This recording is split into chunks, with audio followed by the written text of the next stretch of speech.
Homage to fundamental teacher Buddha Shakyamuni, homage to wisdom warrior Manjushri, homage to all lineage benevolent masters. The Dharma, infinitely profound and subtle, is rarely encountered even in a million eons. Now we are able to hear, study, and follow it. May we fully realize Tathagata's true meaning. In order to liberate all sentient beings from samsara, generate supreme bodhicitta. Now, we will teach the words of my perfect teacher. In the words of my perfect teacher, we discuss relying on spiritual teachers. In relying on spiritual teachers, we discuss how one should study the teacher's wisdom, mind, and conduct. In the process of relying on teachers, because teachers possess virtues, wisdom, and compassion, then we as followers should receive these transcendent virtues from our teachers. Therefore, studying the Dharma and especially practice is very important. Now, many people consider themselves Buddhists or practitioners, but sometimes we might be practitioners only in name. For example, the main criterion for Mahayana practitioners is determined by whether one has bodhicitta in their mind stream. We often hear teachings on bodhicitta. I also frequently teach to different groups of people about the merits and benefits of bodhicitta. For me, I can say I'm a teacher and transmitter of bodhicitta, and many people might be listeners of Mahayana Dharma. But are we really practitioners? As the saying goes, one knows the taste of water when drinking it. We should understand whether we have altruistic mind in our mind stream. This is a very crucial point, so there's nothing particularly worth being proud of, thinking oneself as a true Mahayana practitioner. If we don't even have bodhicitta, which is required for Mahayana practitioners in sutra tradition, then the so-called yogis of Tantra or practitioners of the supreme great perfection, whether we can be called such, one must pay attention to this. I may have mentioned before that nowadays in society, many people say preliminaries don't necessarily need to be practiced. They're unnecessary. Many people ask me, and I say not practicing is also fine because among samsaric beings, everyone's spiritual capacity is different. As for creating karma, we have no way to prevent it. When Buddha Shakyamuni was in this world, so many people of the Shakya clan were killed by King Virudaka, but even the Buddha had no way to prevent it. So we don't dare to say absolutely that you must practice the 4 or 5 preliminaries, but generally speaking, I especially hope many people should progress gradually and enter the Dharma in a systematic way. This way at least one won't damage one's foundation. For all of us in large groups to be sharp faculties, persons would have some difficulty. We often read the biographies of past great masters. Their level of reverence for preliminaries and the words of my perfect teacher was extremely high. Previously, when Guru Rinpoche was alive, he indeed placed considerable importance on the words of my perfect teacher. At that time I also heard that many people could memorize this treatise. Also, I remember Dilgo Khyentse Rinpoche. Later, when he was approaching parinirvana at such an advanced age, but he would read a few pages of the words of my perfect teacher every day without interruption until his parinirvana. It's said that even a few days before his parinirvana, he continued reading. His habit was generally to practice first every morning. After completing his practice, he would read some every morning. I often used to think, we later students should learn from him. He was such a figure who became at the end of the 20th century in our tradition of Tibetan Buddhism like Penor Rinpoche, His Holiness Jigme Phuntsok Dilgo Khyentse Rinpoche, Dujom Rinpoche. They were all the greatest, whether in India or in Tibetan areas, the greatest masters, if they all placed such importance on preliminaries. Do we later students have such realization? Indeed, I often think about this. I also hope all of you here should learn from him, whether in the future in your daily life. Just like him, treat the words of my perfect teacher as a book of life, a handbook for life. In our lifetime, whether a few years ago, 10 years ago, or 10 years from now, if I still place special importance on preliminaries, I believe at least your mind stream will accord with the Dharma. Although in front of others, you may not necessarily always say, I am now enlightened, I am a great practitioner of great perfection, great middle way, and Mahamudra. You don't necessarily always call yourself that, but at least many of your actions will be constrained by the karmic laws of the Dharma, So today I again hope all of you here should think in your hearts, regardless of whether, because Dilgo Khyentse Rinpoche, wherever he went, always carried the words of my perfect teacher with him, never separated from it. To any country, he always brought this Dharma text. So if such a true great accomplished master, a true great practitioner, an eminent monk of a generation, a master of a generation also placed such importance on the words of my perfect teacher, I think what reason do we have to look down upon this teaching? There's no need. Now some people often ask me saying, in such and such place we pay some money. Today, I received some phone calls saying, pay some money, don't practice preliminaries, and directly receive great perfection instructions. It's said to be from some teacher's lineage and also corresponds to the intention of some particularly recognized great master. They ask me if it's okay. I say it's fine. Anything is okay. Paying money is fine. Not paying money is also fine. Anything is fine as long as one receives the Dharma. I said this, and I also have no authority to stop others. But actually, in my heart, I don't know. Masters like Rigdzin, Jigme Lingpa, Venerable Longchenpa, Mipham Rinpoche, and other great masters, they all placed great importance on preliminaries. Not just once or twice, but practiced them many times. In that case, can we really use money to achieve this? Now, many university students' diplomas and certificates are obtained through paying money. I used to know a person from Belgium when he was studying for a medical doctorate in China. Basically, in 4 years, he only needed to take 4 exams. First pay the money, after paying the money, just take the exam once. And finally, the certificate was obtained. Actually, the exam wasn't very important. Money was important. Without money, no certificate. Even without passing exams, the certificate could still be obtained. So will the true great perfection become like this now? I don't dare say, and you shouldn't say I said this. This doesn't mean one won't get it, won't have lineage. That's not what I mean. But I indeed have some doubts.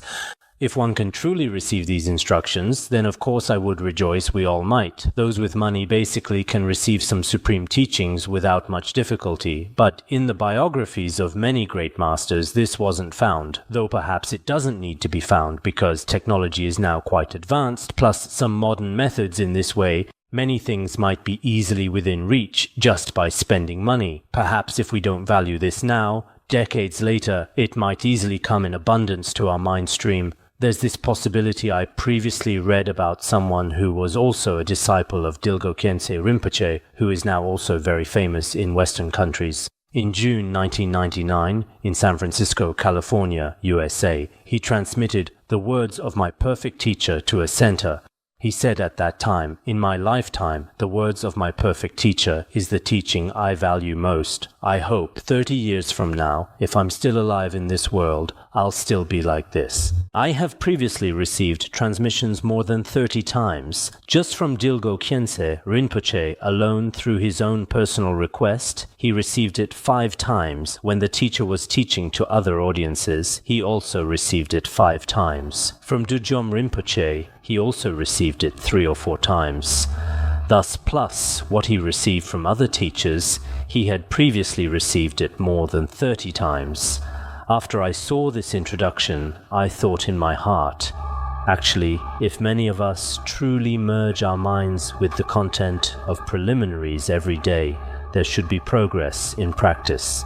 If we throw aside the teachings in the words of my perfect teacher and then seek elsewhere for more sublime, profound, and mysterious teachings, perhaps one can obtain them. Each teacher's instructions, lineage, and pith instructions are different. Moreover, the manifestations of Buddhas and Bodhisattvas are inconceivable. We should also understand this point. But generally speaking, for people like us, it's best to never separate from preliminaries like the words of my perfect teacher and the way of the Bodhisattva. These are truly very beneficial pith instruction books for our mind stream. As I just mentioned, I very much hope all of you here should have confidence and always carry this Dharma text. Carrying all the commentaries on the words of my perfect teacher would certainly be difficult, but carrying the words of my perfect teacher book wherever you go should not be very difficult. Now, many people going out, tourists, carry especially large backpacks, so the words of my perfect teacher is not that heavy. I saw a couple of days ago some individual Dharma friends came to the academy. The backpacks they carried were really extraordinarily large. If all these things can be carrying the words of my perfect teacher is also possible if one has faith. Without faith, no teaching can be obtained. It should be mentioned in the treatise on the great perfection of wisdom, if one has no faith, it's like having no hands. Without hands, it's impossible to take treasures from a treasure mountain. Similarly, without faith, it's the same. If one has faith, entering the treasure mountain of Buddha Dharma has no difficulties. So we have a kind of faith. The power of mind is very strong. With faith, even the most difficult things can be accomplished. So one is through one's own faith, placing importance on the words of my perfect teacher or the instructions of my teacher, Samantabhadra. This point is indispensable today. Here I also remind again to see if anyone can make a vow to read a few chapters of the words of my perfect teacher every day throughout their lifetime. Actually, among Han Chinese fourfold disciples, I've encountered a few individuals before. 10 years ago, we taught it, transmitted the words of my perfect teacher in 1999. Since then, this Dharma text has always been carried with them. Reading some every day. There are such extremely few masters and lay practitioners. These have long-lasting faith and patience. But some of us can manage for 2 or 3 days. After I speak today, perhaps if I asked everyone to raise hands today, 80% of people would start raising their hands saying I will carry the words of my perfect teacher book every day. After another 2 or 3 days during vacation, not 2 or 3 days vacation, don't think that. Too soon. After 3 or 4 more months when vacation comes, it might be forgotten. So making vows is easy for us, but implementation is difficult, actual practice is very hard. So I hope throughout one's lifetime to value the words of my perfect teacher. On this foundation, whatever practice you do should be very convenient. Otherwise, there are many profound pith instructions within.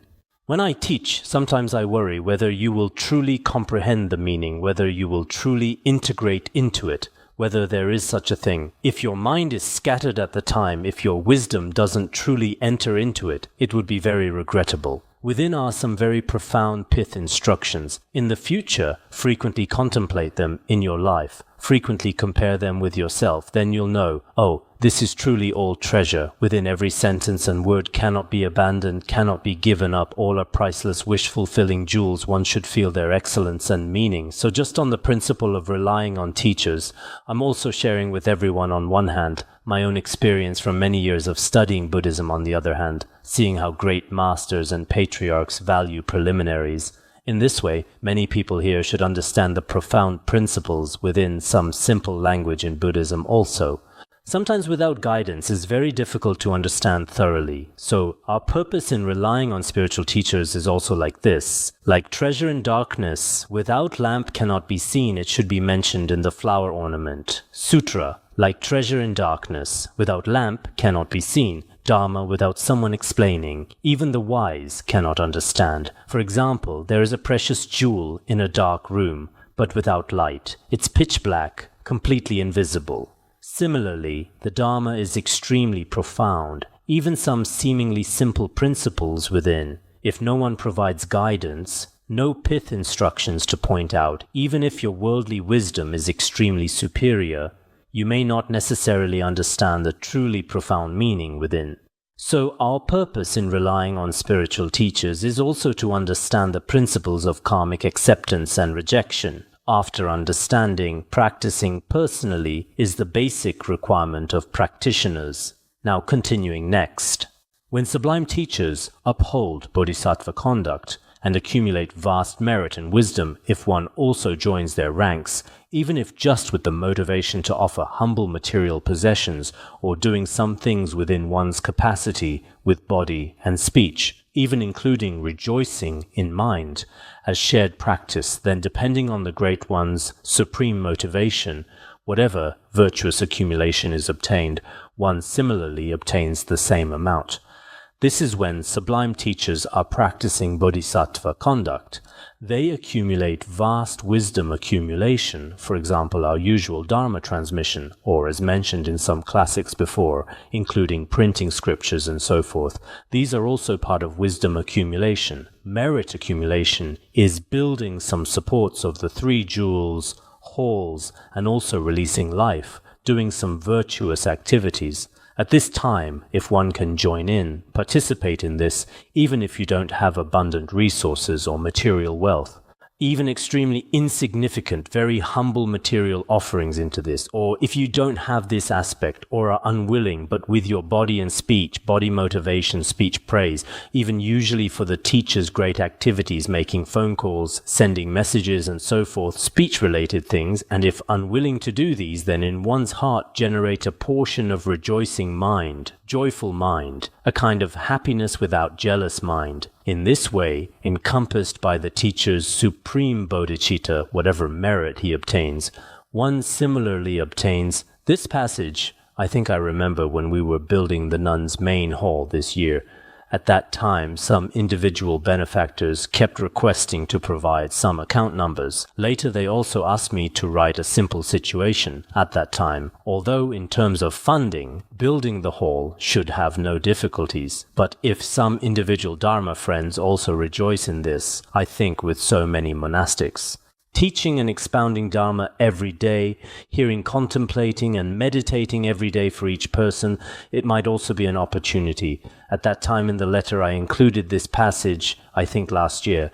Now our hall has been completely finished, also relying on everyone's joint efforts. Such a large hall also had no obstacles whatsoever. Everything has been completed, which is very worthy of rejoicing. This also couldn't be accomplished by one or two people. Some Dharma friends might generate intention from body, speech, and mind aspects. Finally, it should be completed, and when completed, everyone has a joyful mind. Not only our hall here or in any place, any virtuous deeds done by spiritual teachers or all great bodhisattvas, some are done collectively, some are done individually. Regardless, as long as it benefits Dharma propagation and benefiting beings, we should try our best to eliminate jealousy, arrogance from our mind stream, or this kind of selfish mind. Using these virtuous acts to promote oneself or show off, these have no value or meaning whatsoever.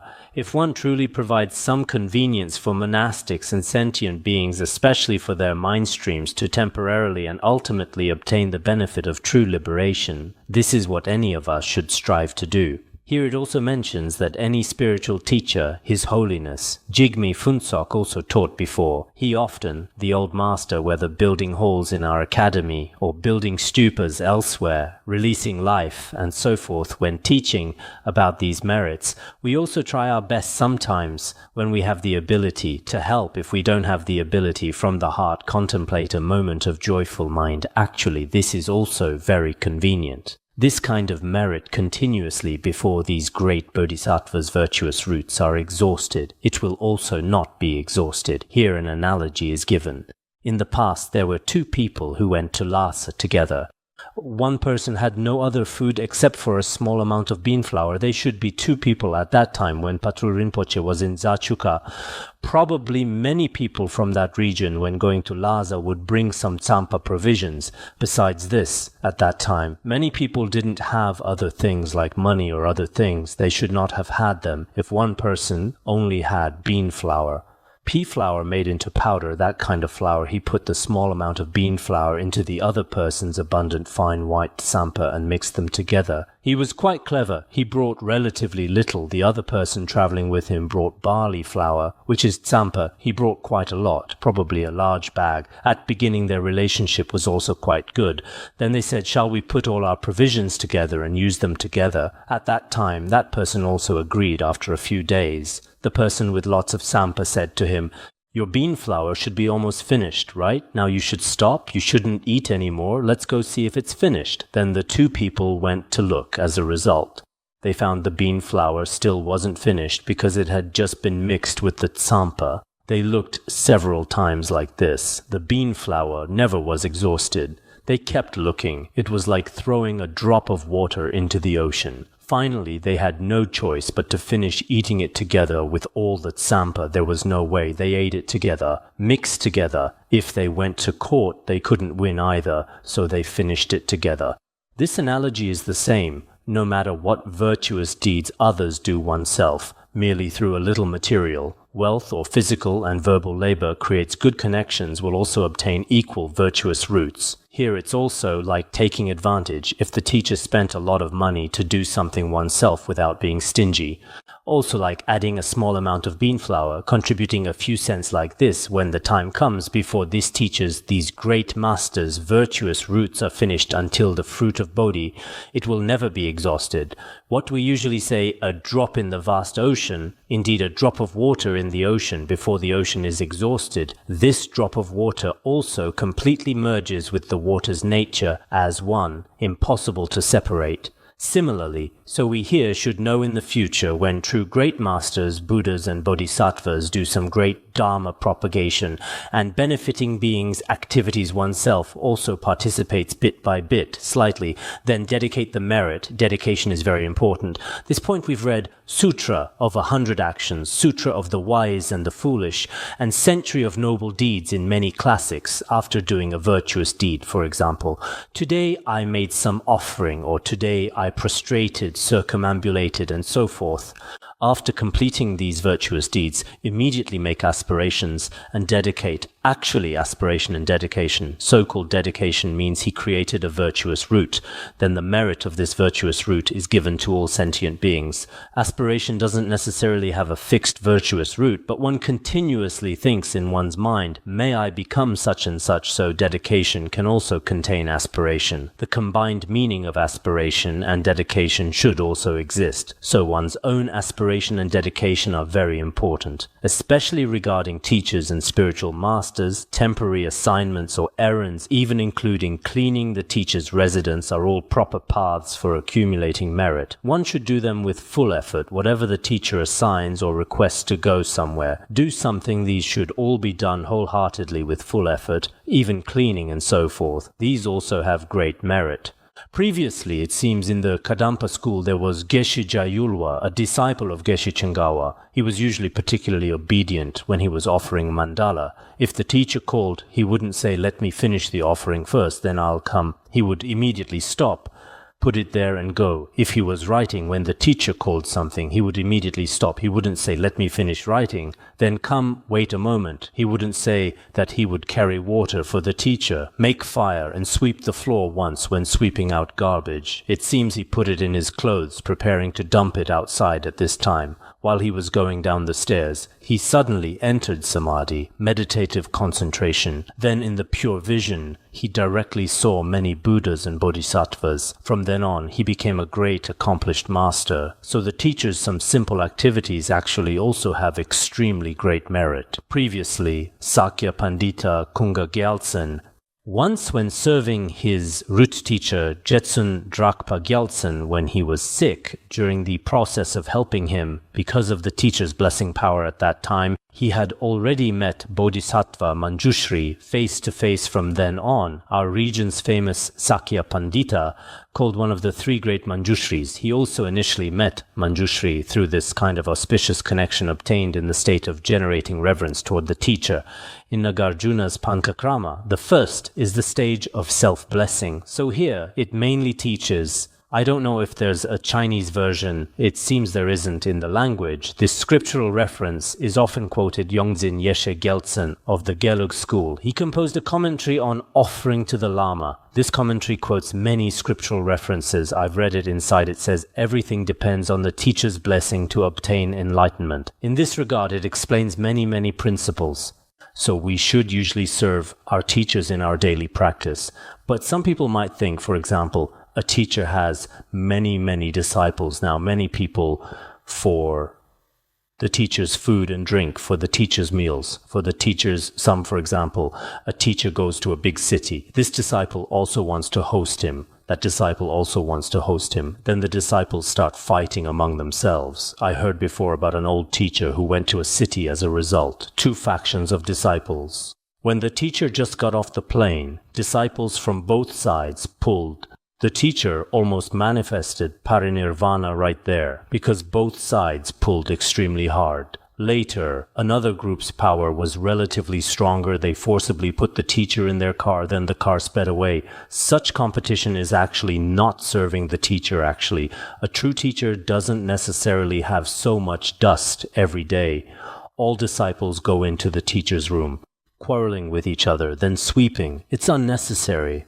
But I think if one truly wants to serve the teacher doesn't necessarily have to see it. Oh, when you see me, I'll sweep the floor for you, carry water when you can't see, just sleep soundly. It's not like this. The best method of serving the teacher should be directly or indirectly propagating the Dharma, practicing oneself or benefiting beings. These few, I think, are for the teacher the best service, the best offering. Truly material offerings to a true teacher, especially a teacher with bodhicitta in their mind stream, his livelihood certainly won't be so lacking. Material offerings aren't necessarily required, nor is it necessary for everyone to be in his room all the time, or when the teacher comes, you must offer the food in your hand to the teacher and refuse all others. These are all not very reasonable if everyone has this opportunity, everyone together. If there's no opportunity, what the teacher likes is practice. For example, you read a book. Truly, sometimes we all especially hope everyone directly or indirectly for beings, for the Dharma do some beneficial things for beings, especially pitiful beings. Some pitiful beings. If we go help them, then any spiritual teacher who truly possesses the qualities throughout the 10 directions will be delighted. So here it teaches that even sweeping and such things are all very good ways of serving the teacher. In Treasury of Precious Qualities it also says this: those determined to practice virtue. When the excellent teacher accumulates vast dual accumulations therein, all can create good connections. When the teacher accumulates vast merit, create good connections with this assignments, errands, cleaning, and so forth. Extremely laborious yet fruitful, excellent path of accumulation, assignments, errands, even sweeping and so forth, doing some meaningful or some things for the teacher, all have results, all have merit, and are also excellent paths of accumulation. As refuge and the supreme merit field for accumulating all merits, there is nothing more excellent than the teacher. Actually, all refuges also gather in the teacher. Sincerely taking refuge in the teacher is the most ultimate refuge. There is such teaching if we take refuge in the teacher with this mind, sincere faith. This is the most ultimate, especially when the teacher bestows empowerment and teaches Dharma, the great compassion and sublime blessings of Buddhas and Bodhisattvas of the 10 directions, and 3 times all merge into his mind.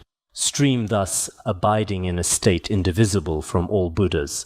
So hundreds and thousands of offerings at other times cannot match the merit of offering a mouthful of food at this time. Because when teacher transmits Dharma and gives empowerment, the blessings, great compassion and wisdom of Buddhas and Bodhisattvas of the 10 directions all merge into him at that time, regardless.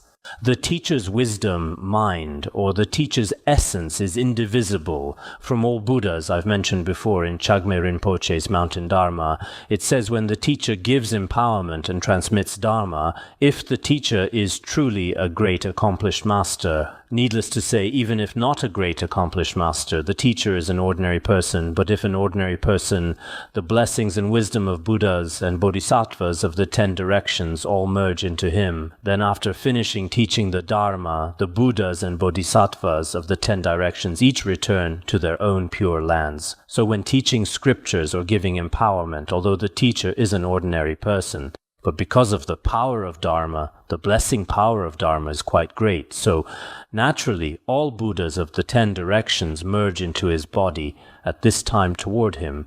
We can indirectly understand that toward any Dharma teacher, while teaching scriptures and expounding Dharma, slandering him, generating ill will and wrong views toward him. In this case, the fault is also quite great. If one generates faith, generates joy, and makes offerings to him, in this case, this merit is also very great. So this scriptural citation has already said that even an ordinary Dharma teacher, but when teaching Dharma, Buddhas and Bodhisattvas of the 10 directions, all merge into his body. The 50 verses of Guru devotion also says, when the teacher gives empowerment, Buddhas of the 3 times and 10 directions all come before him to pay homage and give empowerment.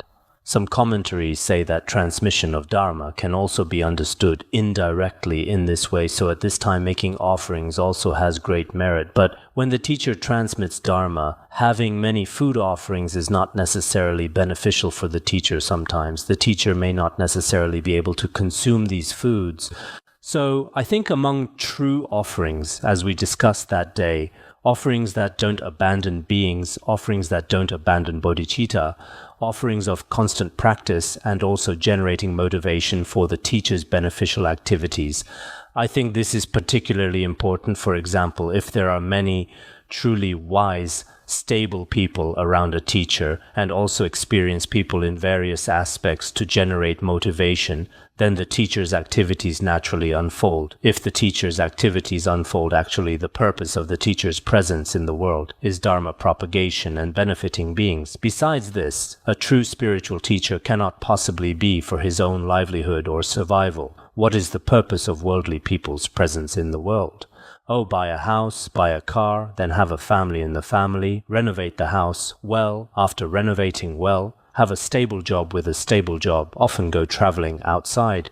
Or if conditions permit, go abroad to wander around. All these are considered the purpose of life. But these actually, as a true spiritual teacher, he might not consider these things as matters at all. In his eyes, in his mind, the most important thing is that beings are sinking in the three realms of samsara, if even one being can be pulled out. He feels that living in this world should be a kind of responsibility of life. It's like this. So at the same time, if we make Dharma offerings to truly connected teachers and spiritual masters making Dharma offering, in Dharma offering we should help his activities in the process of helping his activities. Some teachers might not have many people around them. He can often see, oh, you generate motivation for this, you generate motivation for that. He can often see it. But some may not necessarily comfort you every single day, but with a clear conscience, as long as you contribute even a little to the Guru's activities. Whether through physical effort or energy, this indirectly becomes an offering to the Guru. So I think what Patrul Rinpoche explains here is that offering food brings great merit. But food, I don't know, for many Gurus it may not be very important. Many Gurus live extremely well. So here it explains that visualizing all generation stage deities is the same. If you can recognize that although the form appears as a certain deity, its essence is actually none other than your root guru, then the guru's blessings can quickly enter your mind. If we visualize generation stage, generally visualizing deities, like reciting Manjushri mantra, Avalokiteshvara mantra, visualizing the deity, at this time this mainly explains, simply speaking, generation stage.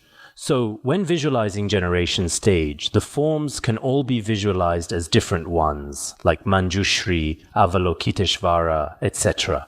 For example, like in some Gelug practices, it explains, when visualizing the 35 Buddhas' confession, visualizing 35 different Buddhas, but at that time it requires visualizing the essence of each Buddha as inseparable from your root guru, just like one crystal emitting different lights. You should visualize them as inseparable. If you visualize this way, the Guru's blessings quickly enter the mind, receiving blessings especially fast. If you completely separate the deity and Guru, then you may not necessarily receive such blessings. So when Marpa Lotsawa was practicing the Guru's generation stage once around, Naropa appeared the entire mandala of Guhya Samaja. At this time he was asked, are you today seeking empowerment before the Guru or before the deity? At that time Marpa Lotsawa thought, the Guru is with me every day. This probably doesn't matter much. I can see him every day. But as for the deity, it's rare to see him today. So at that time he thought, he was a bit afraid, but had no choice but to say, I first seek empowerment from the deity. He added the word first, and then from the Guru, fearing the Guru would be angry.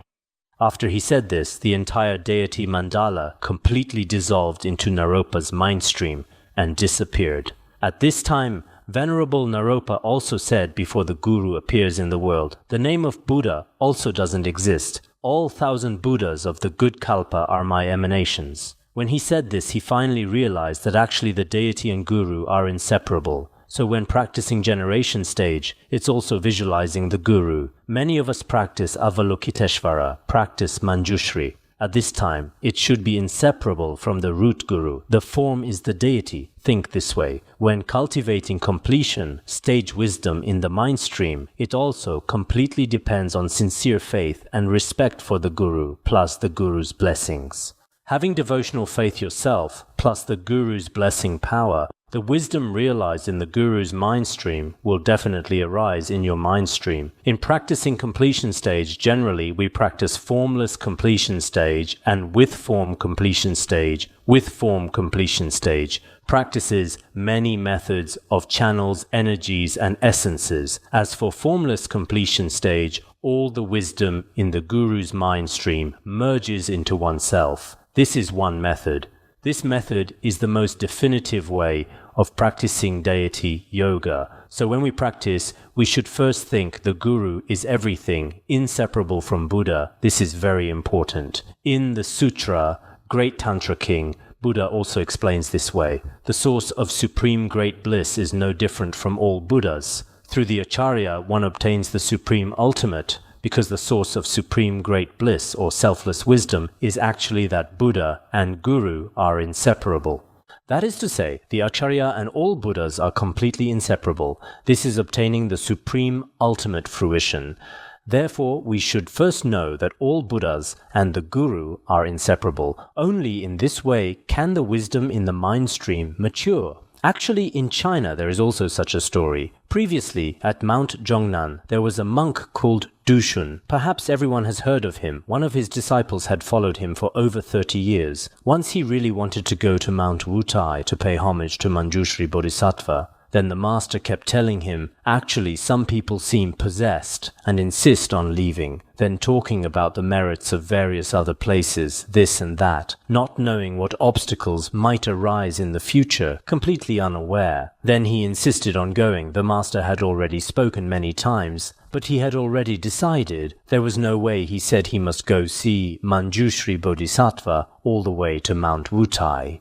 After he arrived at Mount Wutai continuously, at that time it seems he said something. His master then said, wanderer rushing here and there to Mount Wutai, bowing to dirt slopes, Manjushri is just this, where else to seek Amitabha? His meaning is that as such a wanderer, if you insist on going to Mount Wutai, that's also fine, but at Mount Wutai actually your prostrations might just be to mountain slopes. The real Manjushri Bodhisattva is here, where else to seek Amitabha? This was roughly the meaning of this verse. After saying this, he also didn't care.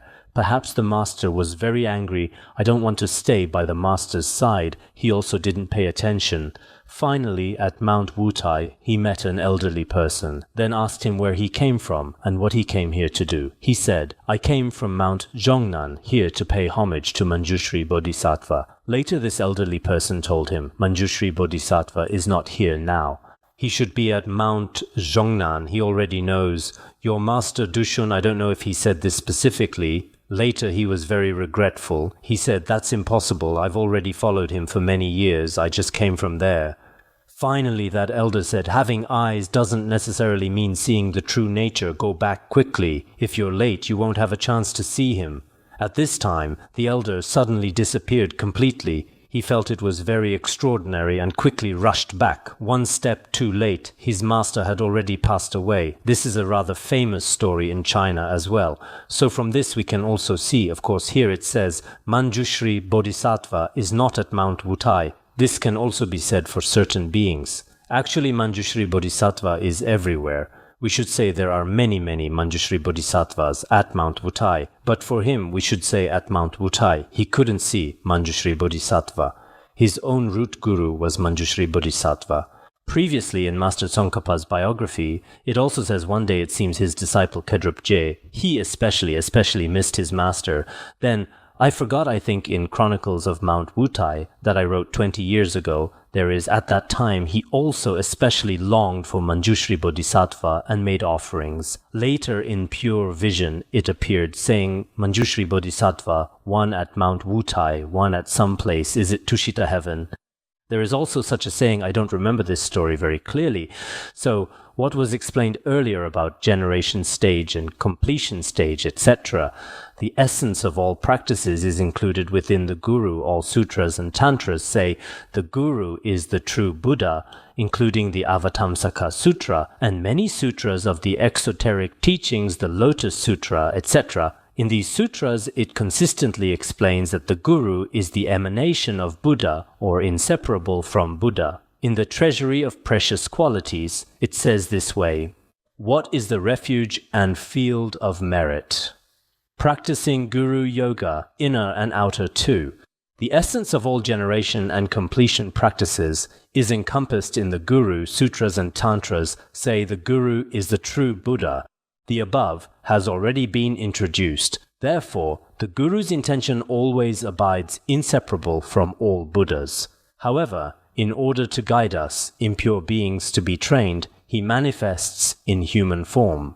The Lotus Sutra also says, "A spiritual friend is a great cause and condition, so-called guiding transformation, enabling one to see Buddha, arousing Anuttara Samyak Sambodhi mind." The meaning is that spiritual friends are actually the great cause and condition for Buddhahood, are liberating beings, seeing the true Buddha, arousing supreme bodhicitta, all depend on spiritual friends to obtain. Also in the Immaculate Sky Sutra, it explains about spiritual friends. Whoever sees a spiritual friend plants the seed of liberation. Previously, when our Guru Rinpoche was in the world, he often hoped that some beings would see him, because spiritual friends who possess bodhicitta in their mind stream. People who don't believe in Buddhism may not necessarily think this is reasonable, but for those who understand correct reasoning, truly, spiritual friends who possess bodhicitta in their mind stream. Whoever sees him, remembers him, contacts him, hears his voice, etc., all directly or indirectly become causes of liberation. Some, with karmic connection and sharp faculties, in a very short time sever the seeds of samsara and enter the path to enlightenment. Some beings with lesser faculties plant seeds of liberation in their mind stream.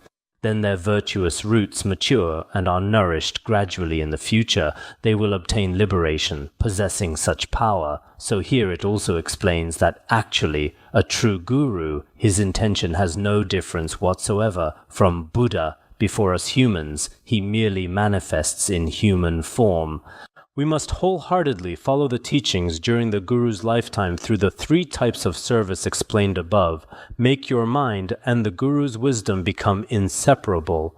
The Guru's great compassion, wisdom, and your impure ordinary mind should become inseparable. Conversely, if during the Guru's lifetime you don't respectfully serve or follow teachings every day, slandering, every day finding faults, generating wrong thoughts, but when the Guru no longer abides in the world, you keep saying to repay the Guru's kindness, I'll paint the Guru's image, practice Guru Yoga, cultivate the ultimate reality, etc., then seeking other paths, painstakingly searching for other profound and mysterious Dharma, lacking the sincere faith and respect to integrate the Guru's realization and abandonment qualities into your own mind stream and not making prayers. This is called contradiction between practitioner and practice.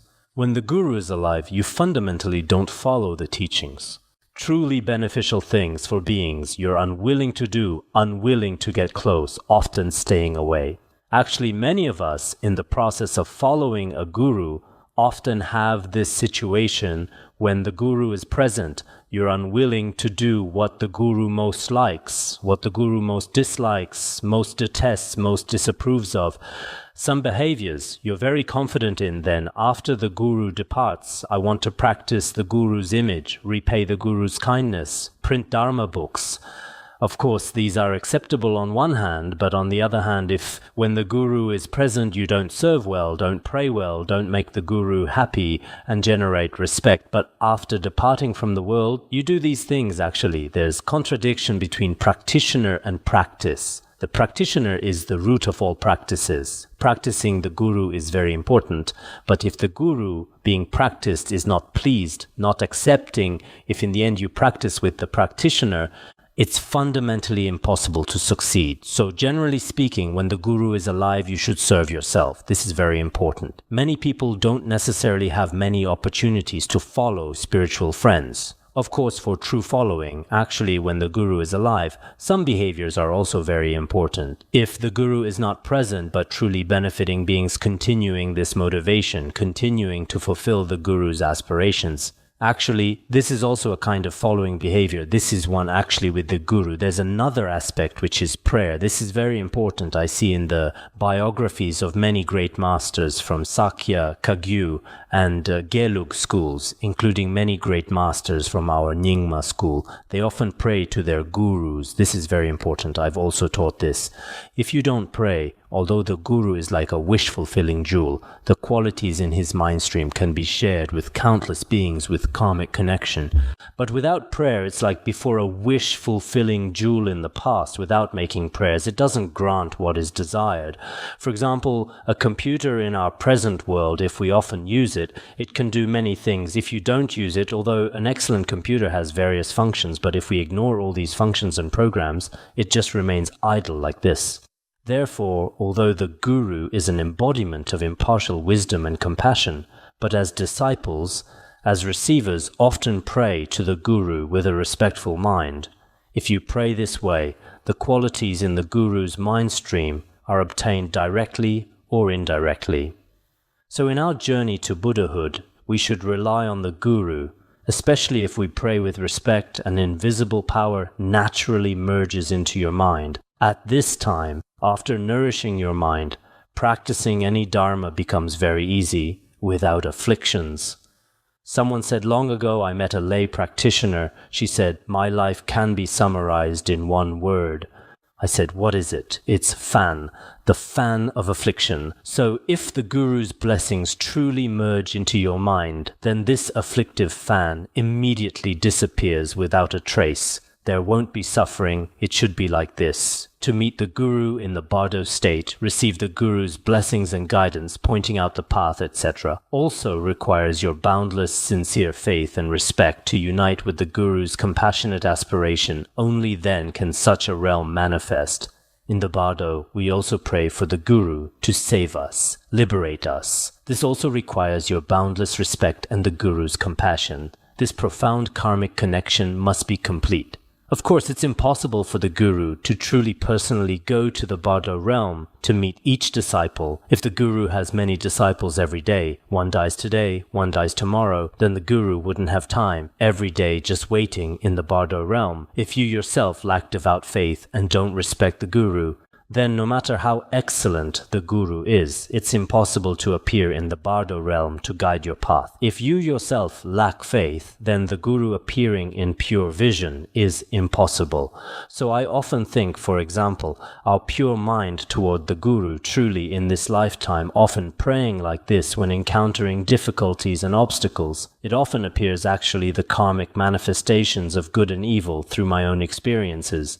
For example, dreaming in some manifestations, there are infallible responses. For example, when our body feels uncomfortable at this time, we often dream of ghosts and spirits, terrifying faces, then you'll definitely get sick. This often happens when your mood is also very good and many states of practice appear, the guru, deities, and many excellent visions, including some beautiful gardens in the world. These can all be dreamed. So sometimes with good and evil, indeed, the responses on our body can also be clearly distinguished. Hell beings, hungry ghost beings, particularly terrifying dreams. At this time, your entire body and mind condition is definitely completely chaotic. If every day we have Avalokiteshvara, Manjushri, our lineage root guru, I have this kind of feeling when the entire body and mind are very pure and practice can also progress. So when we're in the bardo body, it's the same. If I often visualize the guru, pray to the guru, the various manifestations of the bardo immediately transform into pure phenomena. This explains, didn't we teach about the 100 peaceful and wrathful deities? If the cultivation of your mind truly recognizes your own mind, these 100 peaceful and wrathful deities all become deities. If our own mind hasn't transformed for the path, these all become yamas, executioners. They all become like this. So this is very crucial. Think carefully for yourself. There are still very deep principles of cause and effect here. In the Treasury of Precious Qualities, it also says this way: most fools paint images and practice when the guru is alive. They don't serve, not knowing the guru's intention. They practice the ultimate. When the guru is present, they also don't practice according to the guru's intention. Practitioner and practice contradicting, truly pitiful. Without faith, it's difficult to see the guru in the bardo. Without faith, it's very difficult to see the teacher. With faith, in the bardo realm, you can also see various pure manifestations of the guru. So when we're alive, or often why, before every practice, do we often practice Guru Yoga first, including before we sleep at night, reciting a Guru Yoga? All phenomena are completely within the Guru's body, speech and mind. After this, many states appear as pure. All right, we'll stop here.